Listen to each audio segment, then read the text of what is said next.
26খন বেসৰকাৰি college আছে গোটেই BTC গৰু ফাঁকি দিছে প্ৰমোদ বড়ুৱে মই এসেম্বলিত প্ৰশ্ন কৰিলো যে 26খন কলেজৰ এখন কলেজ প্ৰমোদ বড়ু কলে একবাৰ 10খন লৈছো একবাৰ 20খন লৈছো 26খনৰ 20খন ললে তো ভালেই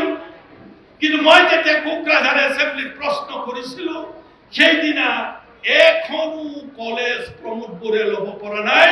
দিবা বুঝিও পৰা নাই এটা পয়সা স্যাংশন দিছে দৰমহাৰ কাৰণে সৰকাৰি হোৱা নাই আৰু আচৰিত কথা কিমান ফাঁকি দিয়ে দাও পয়সা হতে শুনো অসম সৰকাৰক প্ৰমোদ বড়ুৱে ৰিকুয়েস্ট কৰিছিল যে কলেজ বিলাক লব লাগে মোৰ মোবাইলত আছে অসম সরকারের শিক্ষা বিভাগে উত্তর দিছে যে বিটিসি অসম সরকারে কলেজ নলয় লিখি দিছে যদি লয় বিটিসি সরকারে লব লাগিব এতিয়া কি হব প্রমোদ বড়ুৰ অবস্থা মাত্ৰ 10 কোটি স্যাংশন কৰি অলপ পয়সা মিলাই দিছে এখন কলেজ লব পৰা নাই সব কলেজ শিক্ষক সব কলেজে পড়া ছাত্র ছাত্রী সব কলেজের ছাত্র ছাত্রীর গার্জেন এইবার প্রমোদ বড়ু দাও পয়সা হতো গরু হারান দিব লাগে ফের গাঁও সমষ্টিত অঞ্চল যিয়ে